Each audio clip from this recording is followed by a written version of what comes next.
Hey, it's Norm from Tested.com. We have another video today brought to you by Tested Premium members. We're back here with Frank Ippolito in your workshop down in LA. Now, Frank, I know you do a lot of creature effects, and one of your favorite holidays has got to be Halloween. Yeah, it usually is. There's a lot of monster, a lot of cool stuff. And you make a lot of cool stuff right for Halloween, which is coming up. So today we want to show you a project that it's relatively simple to make, that people can actually do at home, and personalize to bring some awesome effects and gore makeup to their home. I was inspired by a picture I saw on Tumblr of a zombie hand coming out of a potted plant. That was the idea that I came to Norm with, and I found a hand that I had sitting around at the shop. You've cast and molded and cast hands before, plenty of times. Tons of times. I actually have a whole bucket of fingers that are just kind of sitting around, so that sometimes when we're bored, we just paint fingers up and we have just dismembered fingers sitting around. Wow. So what we can do is I could show you guys how to make these things fairly simply on your own. Yeah, so whether you want to do something like a hand, a solid hand this is out of a potted plant. This is a plastic hand, and these are silicone hands. Yep, and you basically get something that's like this, which could be your own hand. Yes. Tear this apart, paint it up, and then you get something gross like this. Yeah, you could tear it up and you could add all this little gross stuff on the inside, and I'll show you how to do all of that. And even back to the Zoidberg project, when we did your life cast, you could take, if you did a life cast of yourself, you could take a copy of your face and you could make that all gross and tore up. That's so gross. It's wearing someone's skin. Oh, and that is from just a head life cast. Like, for example, this is a life cast of Danny DeVito that I did a while ago. And I had a spare casting sitting around, so I started to cut it up and do stuff with it. So if you take a clean, normal life cast like this, you could just cut it up and add all these little bits to it. Well, not everyone can make a life cast of their own head. That takes a little more skill. But of a hand, at least, something you can actually do at home with. You can do it on your own. You can do it on your own. So what's step one? First thing we're going to do is we're going to make a mold of your hand. Awesome. Frank, let's first talk about materials. What is the mold going to be made out of? Well, there's two basic ways you can make a mold. One is out of silicone, which I did in the Zoidberg project, both for molding my hand for the claws and for molding your head. It's a little bit more expensive, it's a little bit more tricky, but works just great. Another thing is alginate, which is the same stuff that dentists use to make impressions of your teeth. So this is a prosthetic grade alginate, which has more of a working time. And so what we'll do is we basically mix this stuff, which is called AlgiSafe, and water, and then you dunk your hand in it. That's it. Okay. Is this a one-to-one mix? Yes, one-to-one by volume. I have a bucket pretty much full of water here, but I'm actually going to mix these in a larger tub just so I have room to stir it up. Now you're wearing gloves? I'm wearing gloves so that I can clean my hands off quicker. This stuff is skin safe. Breathing all this powder. This stuff's all skin safe, so you don't really need to wear gloves. I'm just doing it so I can clean my hands off faster. Once you mix it up, it's gonna look and have that same consistency like that silicone, kind of putty-like. No, this is kind of like oatmeal, runny oatmeal. And I'm using warm water. The warmer the water, the quicker it will set up. And on the box it says what the work time is, but I know that this stuff has a really good work time. So which hand do you want to do? Let's do my right hand. All right, so what I'm going to do is I'm going to take this and I'm going to just kind of smear it in so that way it gets into all the little pore texture and the wrinkles and stuff. And then, watch out. I'll fill the bucket. So if you were mixing this by hand, you would already have most of this on your hand. Yeah, exactly. You really can do this by yourself. Absolutely. So then just stick your hand in there and make whatever pose you want to do. All right, let's do like a claw pose. Make sure that you don't touch the sides of the bucket. But other than that, do whatever pose you want to do. I'm gonna try to get as much as my wrist in there as possible. And I want to keep, I can't tell obviously because my hand's in there, but maybe like an inch from the sides, a half inch from the sides? Anything. You'll start to feel it kind of gel up a little bit, and then you can't move your position. And then once it's fully set and you can touch the top, then it's ready to pull out. Don't worry, I'm not giving you the finger inside here. Now, Frank, there are some materials that you don't want to create molds of where you just shove your hand in there, right? Yeah, anything that gets rigid or hard, like plaster or urethane plastic or something like that, you don't really want to shove your hand into that. Like the certain silicones and alginate, obviously, are made for doing life casting. So, see, right now it's at kind of a jelly-ish state, like Jello jigglers. You want it to be a little bit more solid than that. Ah! I'm a monster! Ah! Bucket hand. So now that it's all set, you can pull your hand out. There's going to be a little bit of suction, so you're going to have to kind of wiggle it around, but it'll all come out. All right, here goes. Oh, yep, there goes the suction, and woo! Born again. So there you go. And then, see the inside? So now with this, we won't have any seams like in other kind of molds where it's like a two-part mold or anything. So we're just going to pour rubber straight into there, and it's going to be a perfect copy of your hand. The only thing with alginate that you need to be careful of is that it's moisture-based, so as it dries out, it'll shrink into form. So we want to go relatively quickly. Like I wouldn't let this sit overnight. Like we could go to lunch and then come back and do it, but I wouldn't wait any longer than that. Which is why a lot of times we use silicone, because silicone we don't have to do it right away. It doesn't change. And this is only useful for creating like your first master cast, which like, then you create another mold around. These are called waste molds. Like once it's used once, it's wasted. Now we did my hand here, but you can do your face, I suppose. You could you wouldn't do your face like in a bucket like this because you can't breathe. You would do it similar to how we did your life cast, where you put the goo on and just go around your nose and you have to sit still. The last time I think I did an alginate life cast was on Pirates of the Caribbean for Stellan Skarsgård, the guy that played Bootstrap Bill. Wow. I haven't used alginate for head casts in a long time. I use it all the time for hands and arms. Like we can make a big tall bucket and do your whole arm up to here and make like gloves and stuff for you. Or bigger arms, like fake arms. But that's mostly what I use alginate for these days. Would you recommend it if someone wanted just to create like a tear-off face? You can. Just, you know, put the hair back and apply this to the face and then peel it off and then... Yeah, I mean, it's a different technique, and there's lots of books and lots of videos on how to do alginate life casts. So if you wanted to do a face cast with this, I would recommend, you know, watching some of those videos and kind of experimenting a little bit with things like your hands to get used to the work time and used to how to, you know, handle the material. All right, what next for this? Next for this, we're gonna pour silicone in there.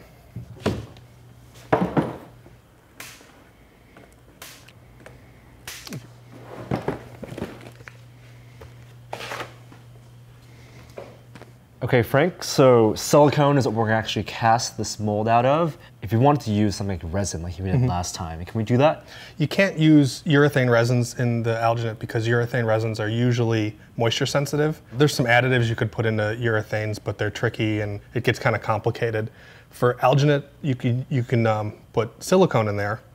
If you wanted to do a resin casting, you would want to do a silicone mold, like the body double molds like I did on my arm or on your head. Okay. So what type of rubber are we using today? We're using Moldstar 20T, which has about a 6-minute work time and 30 minutes demold. Okay. So, and that's a 1-to-1 ratio, so it's super easy to mix. And then we're gonna pigment it with silicone pigments. You can get like a variety of silicone pigments, like this one, which is similar to how we did the resin castings. Yep. Yeah, those are also 2 different kinds of pigments. Oh, so don't mix that resin pigment in here. Different pigments for urethane as there are for silicone. And then there's also these other pigments called Fuse Effects, which are much more accurate and more dialable kind of skin tones. You can use these if you want, and you can also use different colored flocking to give like a little bit of speckly breakup when you're more texture through it, because silicone is a little bit translucent, and so like you want to see kind of the subsurface scattering of the texture. And so you can add some flocking into there. You can use these silicone pigments. So we'll pigment some silicone and then we'll dump it in the mold. All right.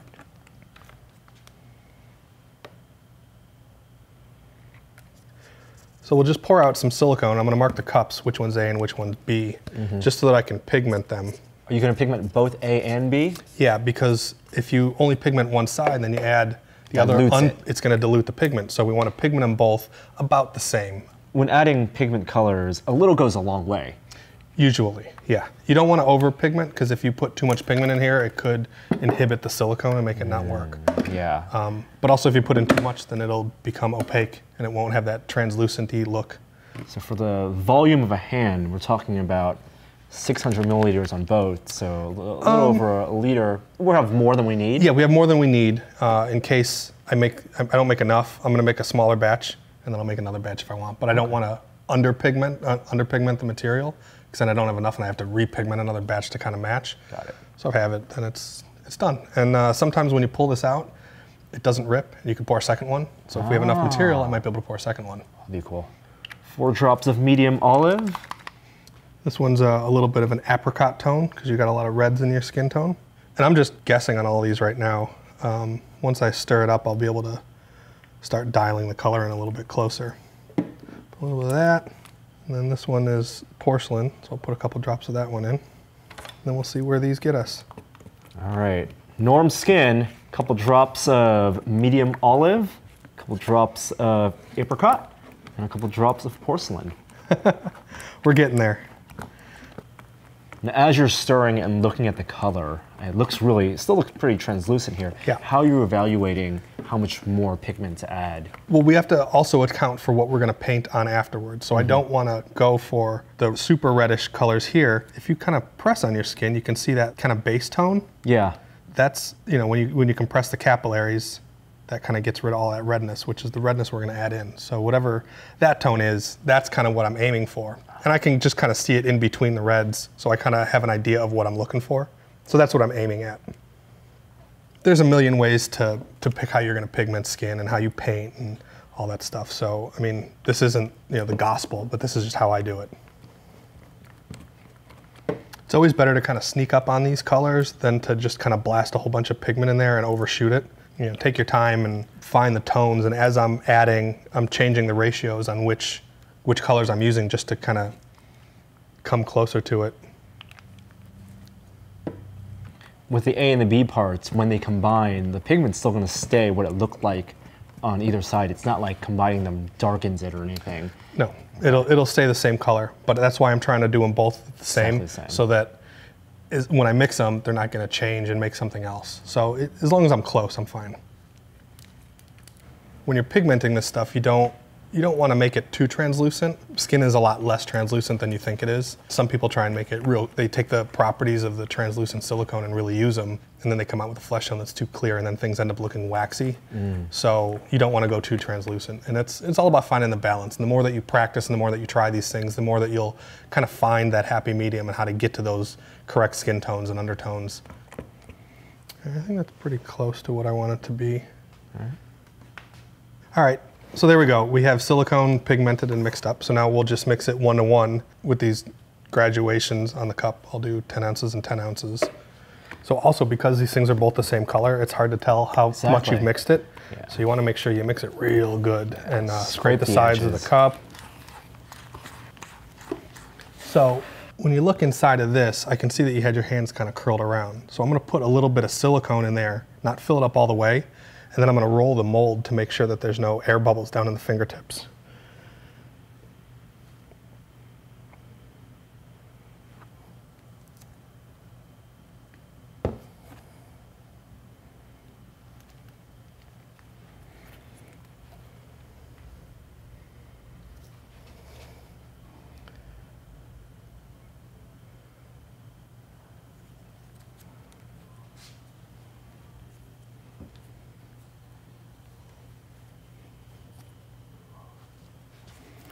And when I did that, I saw little air bubbles pop out, so I know that I got the air bubbles out of the fingers.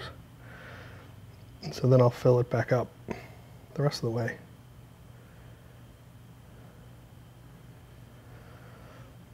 So this leftover silicone, that's in 5 minutes going to harden. But if you don't mix them, you can use this later today. Yes. There's another thing that we can do. You can kind of see on this one, it has all this extra like flashing and that side, loose flesh and stuff like that. So what you can do is you can actually just pour this stuff around on the surface and kind of smear it around, and then that gives you extra material to work with when you pull the hand out. Yeah, and then you can bend it around and make little shapes and stuff, make it look gross. Can you fill that up, or is that? Nope. I'm going to leave that a little bit low.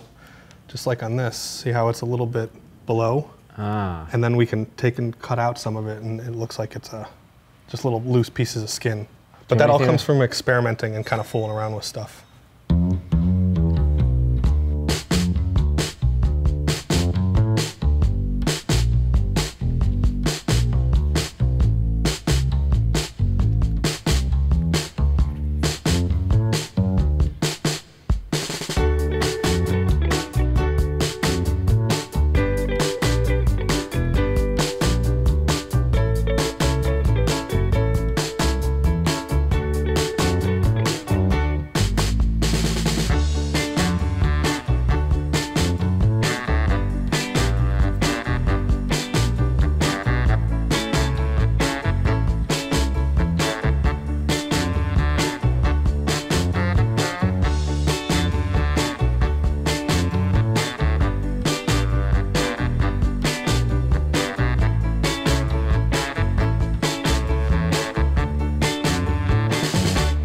Frank, we've waited a little bit.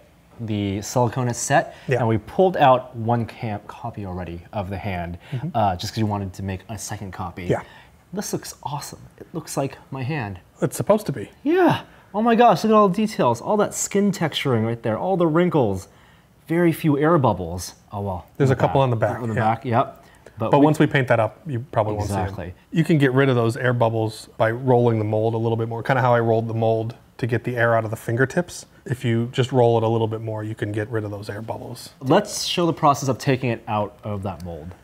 When we pulled the first one out, it ripped a little bit, which gave me an opportunity to kind of brush some silicone up onto the side and make these little skin flaps, which will cut up and make it look gross. Now, we made this in a large batch, but you can also make it in smaller batches and get smaller quantities. Where can people get the silicone and also the mold material? Smooth On has a distributor, and there's a bunch of stores around the country called Reynolds Advanced Materials. If you just Google it, you can find it.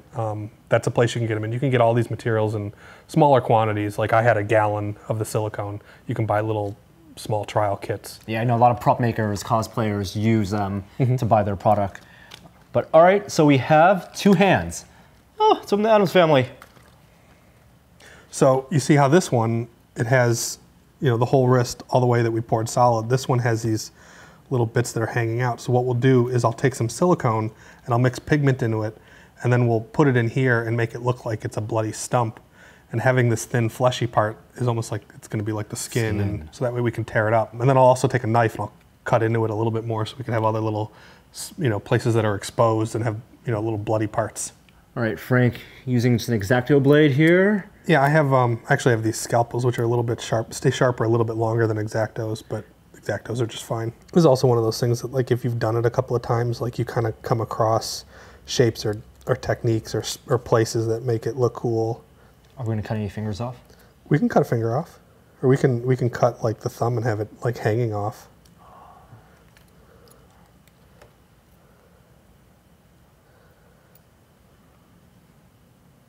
Oh, it looks painful. It just looks painful watching your own hand get cut.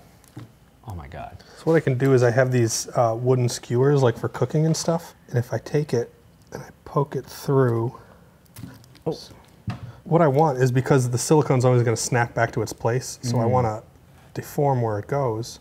So if I get the skewer in there and I kind of jam it in just right, it'll kick, like, you know, see how the thumb, it'll kick it back and open that wound up. Prop it up. Yeah. So it'll just kind of help. It's a little armature. Yeah. Oh. So there you go. So now that wound is all flayed open, and it makes the thumb look a little bit unnaturally cocked. So we'll do that, and I'll just break the skewer off, and then it's in there. And so once we put all the stuff on the inside, it'll look really cool.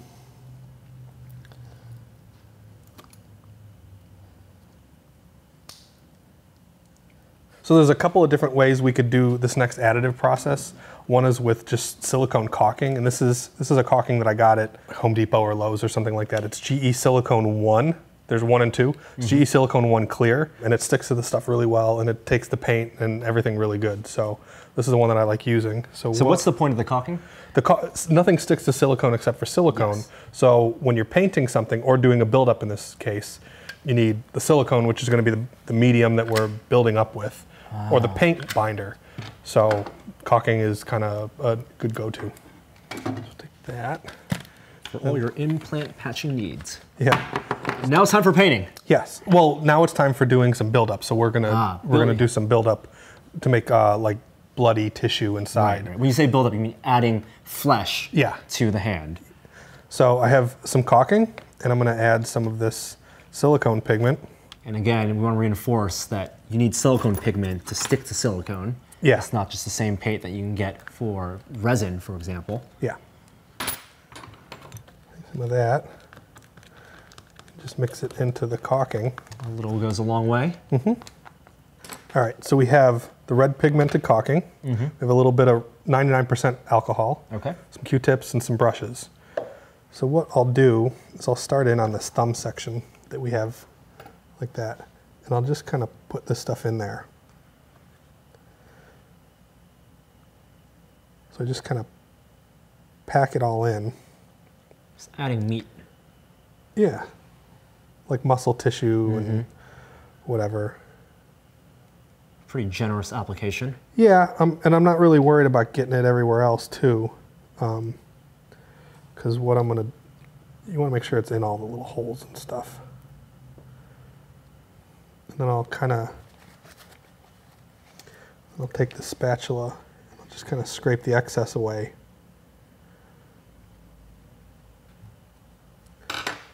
And I can take a little fan brush with some alcohol on it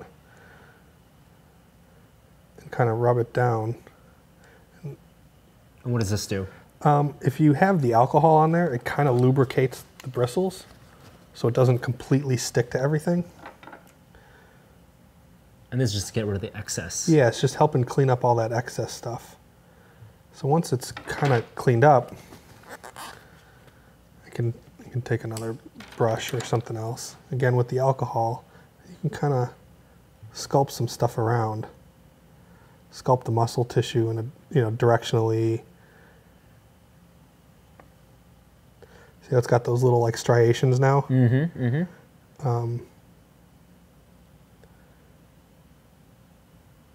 kind of make it so it's not all smooth and boring. You don't want it to be too smooth and perfect, but you know. So we'll do the same thing with the all these other little cuts that I made in here.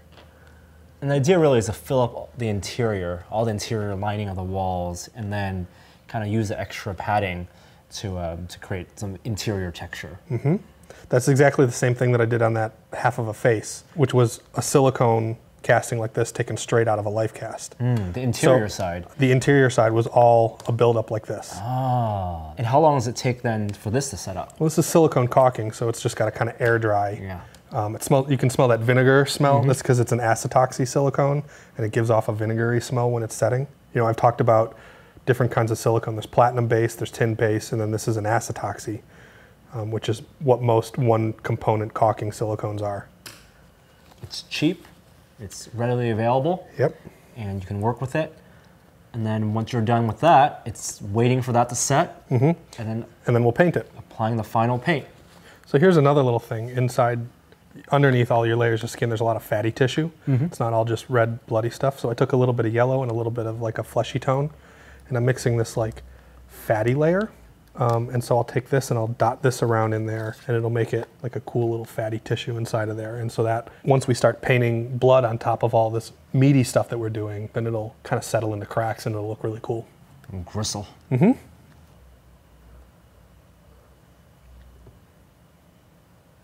So once I have that fatty tissue in there, I can take this alcohol again and the fan brush.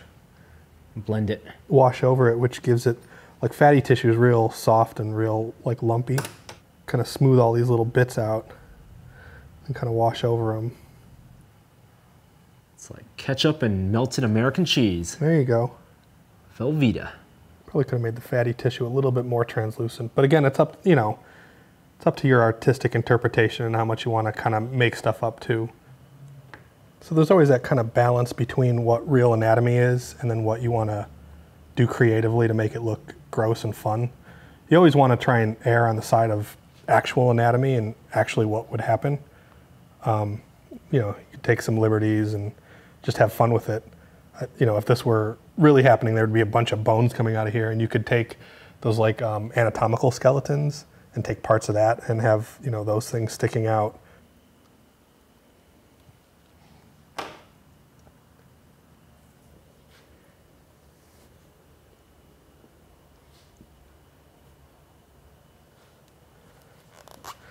There, and now we'll just let that sit. Frank, it's a really grisly job you did there. Oh, wow. Oh, I'm just getting squeamish.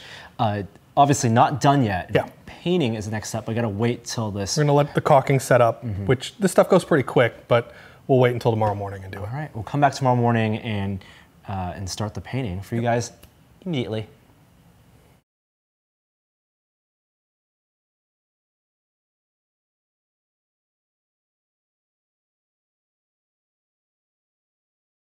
That was quick. There you go. Next day. And this is all set up. Oh, wow, let's examine this. So the silicone is bonded, you're caulking, and it really looks gross. It's so fleshy. I saw you let it drip some. Yeah. And that's just creating more like Tissue and stuff. Yeah. Oh, so what next here? What next is we need to add all of the reds and other colors into there. If you look at your hand, it's not just this pale color. There's a lot of corals and reds and blues and greens. So we'll mix up some paint and we'll do that a couple different ways. All right, let's get started on that.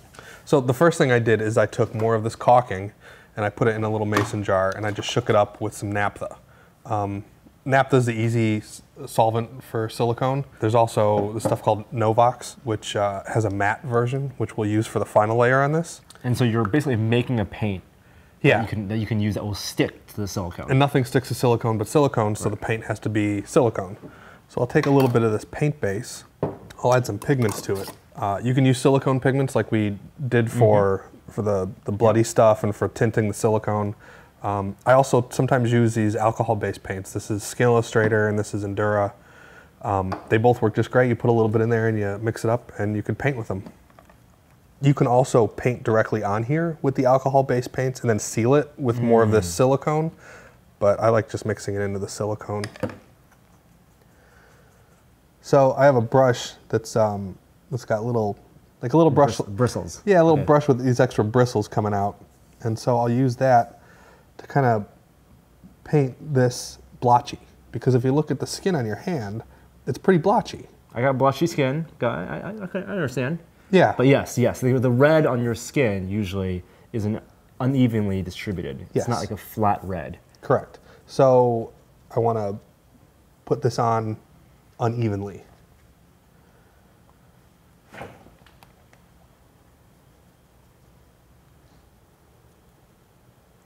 Now, one of the things that I'm going to run into now is that now that this is sitting on its back, I can't paint the other side. So what I'm going to do is I made these little stands out of a little bit of extra casting resin and a little piece of metal.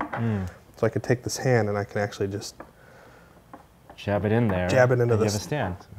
And that's just your force of habit in your shop whenever you're pouring resin casting. Sometimes you have extra resin and you just have these cups laying around. You pour the resin in, that cures, it's solid, you stick the metal stick in there as it's curing. And now you have these makeshift stands when you need to prop something up. Yeah, a lot of times when you're casting either silicones or resins or something, you end up with extras. And if you have like little molds or little things sitting around, you don't feel like you're wasting it if you've overestimated how much you need. That's already starting to look a little more fleshy with the distribution of pink. So you can go ahead and paint the whole thing with brushes if you want, but I'm also going to do a little bit of airbrushing. And it's the same thing. You take a little bit of the silicone fluid that you've made up.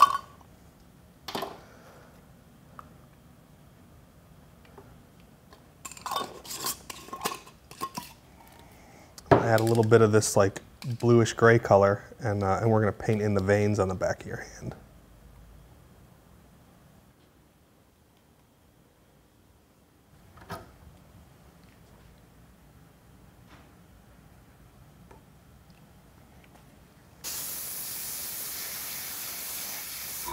So on the back side, you can kind of see the spots where your veins kind of were. So I'm just going to follow what those are, and just paint this color in real lightly.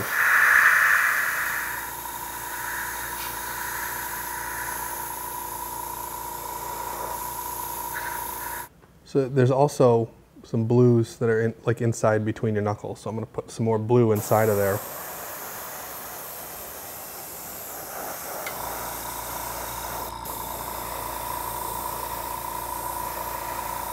Is this something that's easy to overdo? Yeah, all these colors that we're putting on are real thin washes, and it's pretty subtle. So you want to, just like when we were pigmenting the silicone, you want to sneak up on the colors. You don't want to just blast away with a really heavy color. Whenever you're trying to paint things that are subtle and skin-like, just take your time, and it's really easy to overdo it.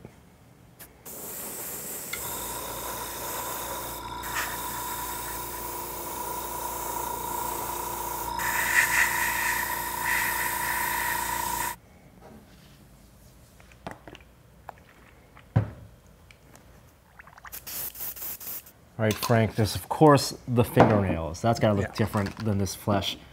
And that's the paint. You're gonna give me maroon fingernails? No, if you look at the colors, there's a lot of, I've only used 3 colors so far. I used the kind of Vanish blue, light mauve, and now I'm using a dark mauve. So if you look at the colors around your fingernails, it's a bit of a corally color and kind of a dark mauve that's in there. Oh. It's one of those things you need to kind of train your eye to look at the colors that are actually there, not the colors you think there are. You know, you go to a mall and you go to a makeup counter and they have like a foundation color, like you're an N12 or whatever those are. And that's just one color, but your skin tones are all made up of a ton of colors. So when you're trying to replicate a prop, whether it's, you know, a person or you're trying to make a monster or an alien, you need to think about all those color breakups, that subtle change in tones that really give it the life. And what's in the base, and then what's in the mid-tones, and then what's on top. Yeah, there's all these different layers of things, like all the red blotchiness is from your capillaries, you know, near the surface, and then the blue in your veins, you know, there's a lot of olive tones, there's all kinds of colors. And you need to just train your eye to see those colors, that's all. I'm just gonna give a little swipe. I'm gonna take a brush, clean up this lower edge, because it's kind of a sharp line. And I'm also gonna clean up the top edge of your nail.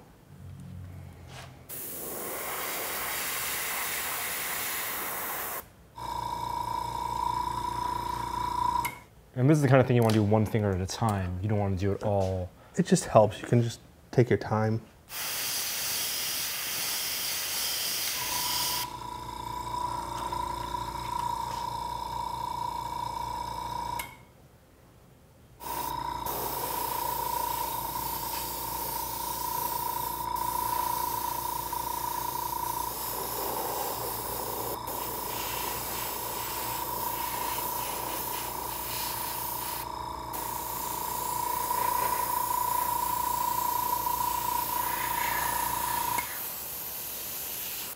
I'm also adding a little bit of extra reds around here to just show some irritation in those wounds.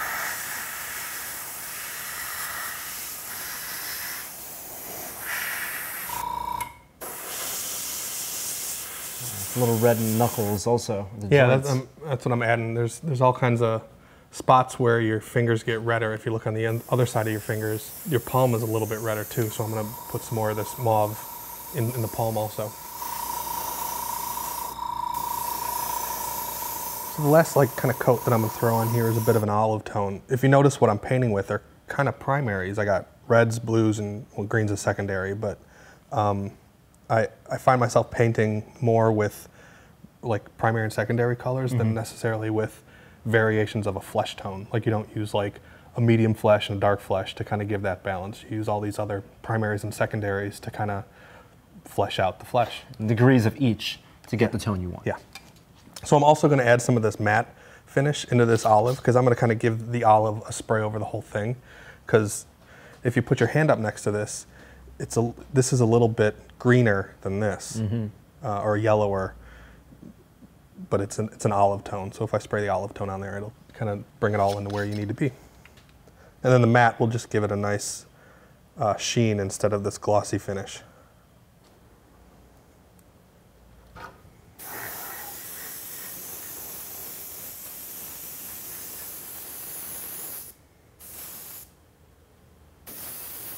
See how the sheen is taken down now? Yeah. And it's, you know, it still looks like a bruised up, tore up hand, but the skin tones are more in your realm now.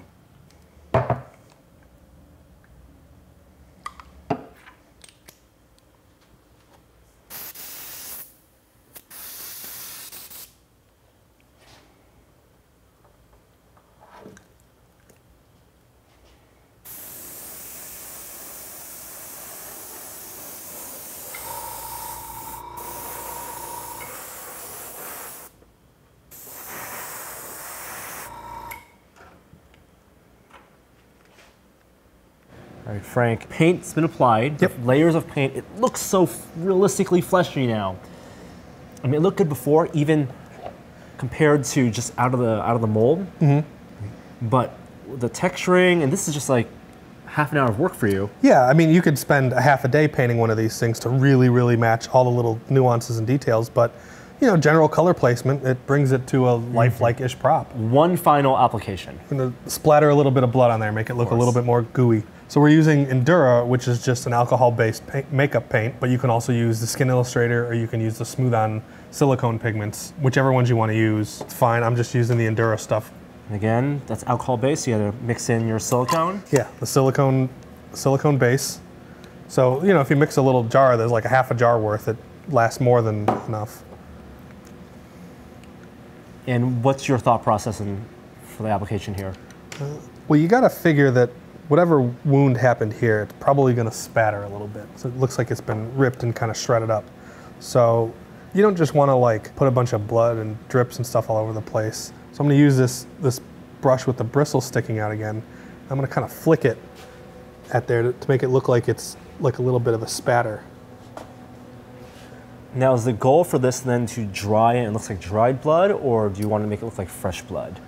Yeah, you'd want this to look like fresh blood, so I'm gonna make some smears. You don't want to over bloody everything, because then you can't see what you made. But if you're just creative about your little flicking and spatters and stuff, it gets fun.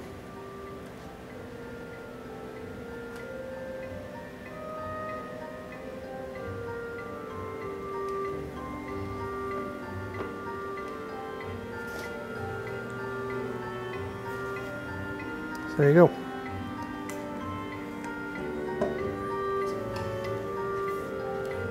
Okay, so that's a project. That's how you make, from start to finish, a copy of your own hand, bloody it up, paint it up to make it look lifelike. And you can get crazy, do this with just a little finger, or you can do your whole arm, your face, whatever you feel like doing.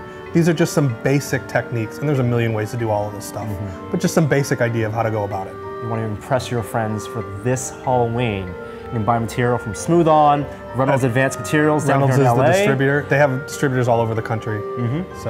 And an alginate-based mold, silicone-based cast, and some silicone paint, and you have yourself a party. Yep. Thank you so much, Frank, and thank you, Tested Premium members, for bringing us this video to everyone. I'm Norm. Check out more stuff on Tested.com. I'll see you next time.